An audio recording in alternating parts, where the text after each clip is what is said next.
Hello नमस्ते everyone and welcome back मेरो यो डिजिटल बिजनेसको चाहिँ 90 डे सेल च्यालेन्जको जर्नीमा आज चाहिँ मेरो डे 35 है एन्ड आज पनि एकदमै इन्ट्रेस्टिङ खालको टपिक लिएर आएको छु। प्लिज भिडियोको अन्तिमसम्म हेरेर साथ दिनुहोस् ल।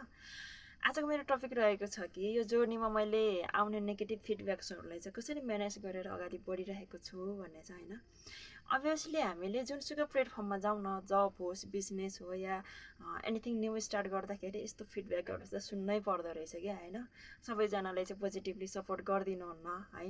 कतिजनाले पोजिटिभ फिडब्याक पनि दिनुहुन्छ भने कतिजनाले नेगेटिभ अनि कतिजनाले चाहिँ इन्करेज पनि गरिदिनुहुन्छ हैन। कतिजनाले क्रिटिसाइज पनि गरिदिनुहुन्छ नि त।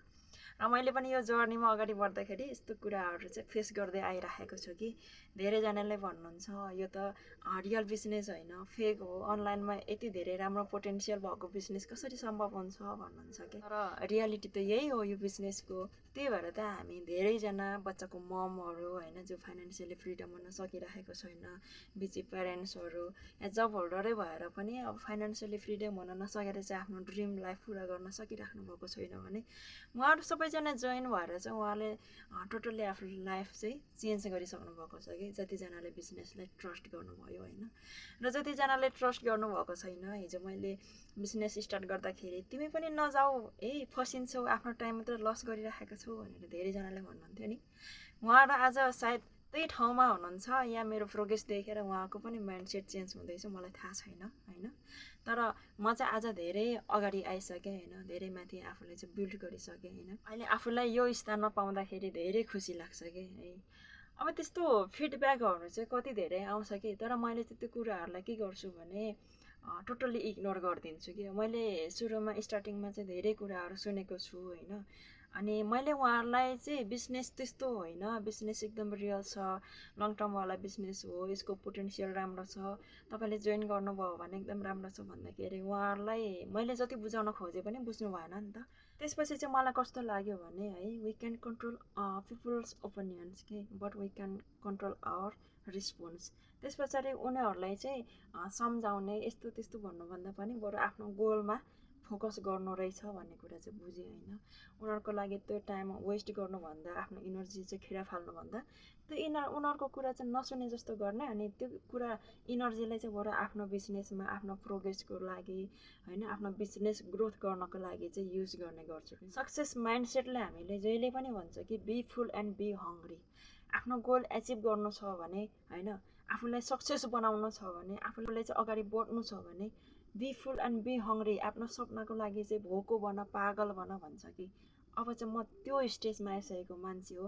त्यही भएर पनि सुरुमा धेरै गाह्रो भए पनि अब चाहिँ मलाई यस्तो नेगेटिभ बार्ड्सहरूले केही पनि फरक पर्दैन, छुँदैन मलाई होइन। जे छ मेरो बिजनेस छ, म छु होइन, सँगसँगै मेरो छोराछोरीको भविष्य जोडिएको छ।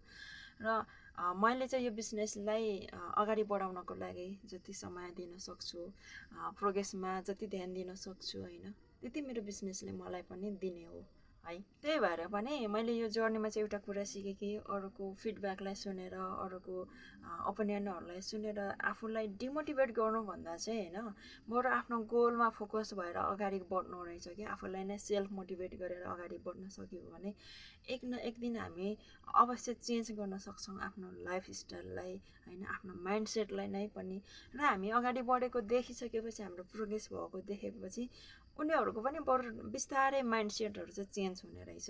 र तपाईँको प्रोग्रेस देखिसकेपछि बिस्तारै एउटा म्याग्नेटले अर्को सानो म्याग्नेटले ताने जस्तै हाम्रो पनि प्रोग्रेसले उनीहरूको माइन्डसेटलाई पनि बिस्तारै पोजिटिभ बनाउँदै चाहिँ आफूतिर तानेर ल्याउँदो रहेछ है।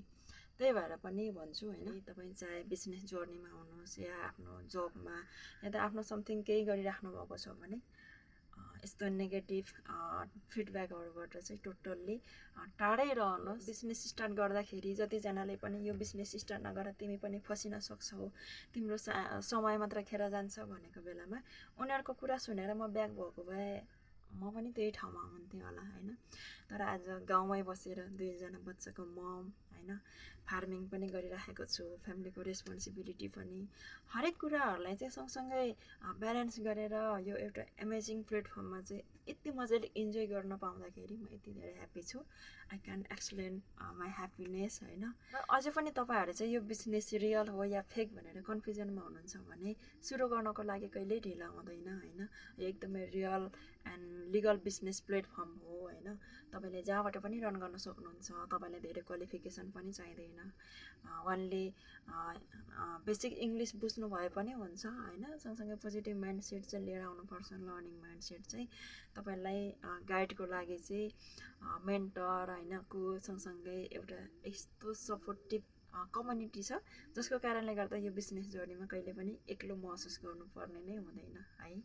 र अझै पनि तपाईँलाई बिजनेसको बारेमा बुझ्न मन लागिरहेको छ भने चाहिँ मलाई डाइरेक्ट मेसेज गर्न सक्नुहुन्छ, या त मेरो वेबसाइट www.sandsyai.com मा लगइन गरेर पनि बुझ्न सक्नुहुन्छ है।